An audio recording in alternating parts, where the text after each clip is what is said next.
میرے हुजूर की तो कोई बहन नहीं थी, लेकिन जब हजरत हलीमा सादिया के यहाँ हुजूर गए तो वहाँ हुजूर की एक रजाई बहन का तज़किरा मिलता है जो हुजूर को लोरियां देती थी। नाम शीमा था।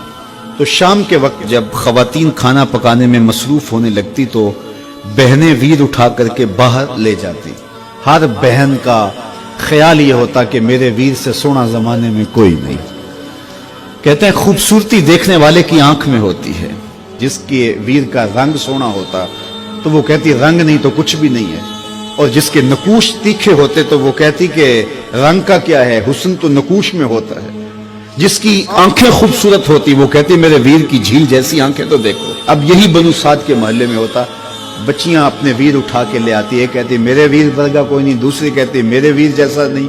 इतने में हजरत शीमा अपना वीर मोहम्मद उठा के ले आते और दूर से कहते नहीं मेरा वीर भी आ गया, तो सबके सर झुक जाते और कहते नहीं नहीं नहीं नहीं शीमा तेरे वीर का मुकाबला तो नहीं ना, हम तो आपस में बात कर रही हैं।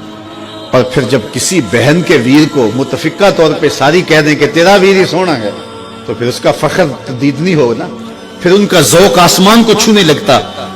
इब्ने हश्शाम सीरत की सबसे पहली किताब, उसमें यह वाक़या लिखा है कि फिर हज़रत शीमा हुजूर को अपनी आगोश में लेकर समेटती और फिर चूमती और फिर वो लोरी देती, और वो लोरी के लफ्ज भी लिखे हैं रब्बना अब के लना मुहम्मदा हत्ता अराहु याफियम व अमरदा।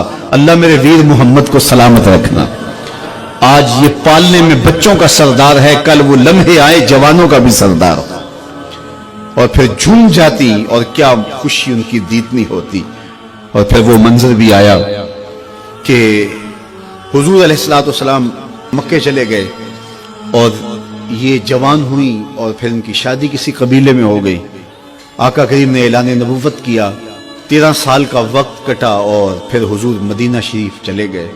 जब गज़ावात का सिलसिला शुरू हुआ तो जिस कबीले में शीमा का निकाह हुआ था उस कबीले में मुसलमानों के साथ टकराव हुआ तो अल्लाह ने मुसलमानों को फतह अता कर दी।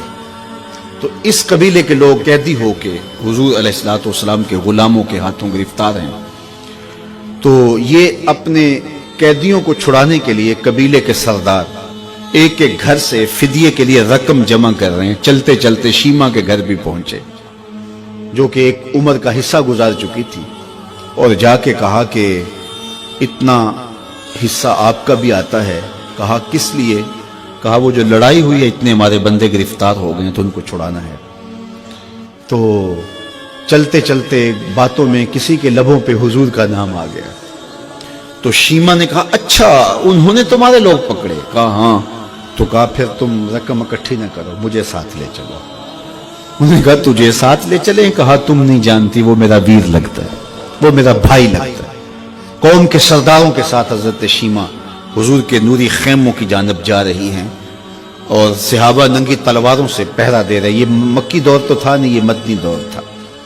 और शीमा कौम के सरदारों के लेके जब आगे बढ़ने लगी ना तो सहाबा ने तलवारें सौंप दी। रुक जा ए देहाती औरत, जानते नहीं आगे कूचा रसूल है, आगे बगैर इज़्न के जिब्रील भी नहीं जा सकते, तुम कौन हो? तो शीमा ने जो लफ्ज कहे वो लफ्ज लिए।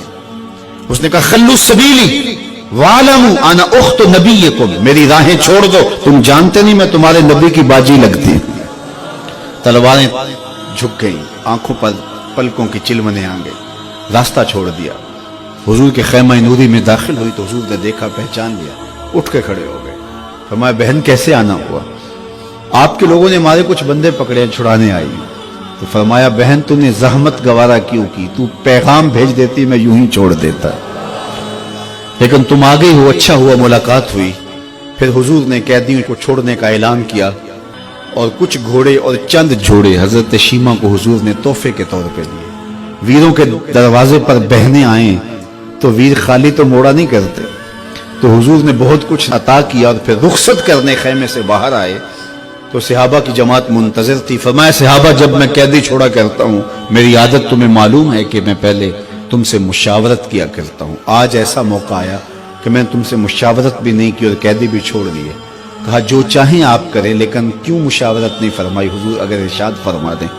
तो फरमा इसलिए कि मेरे दरवाजे पे मेरी बहन आ गई थी। कोई लाओ तो सही जमाने में ऐसा, कोई लाओ तो सही जमाने में یہ جمال اور یہ حسن اور یہ کمال رکھنے والا، تو پھر کیوں نہ ہم اپنی ساری زندگی اس آقا کے نام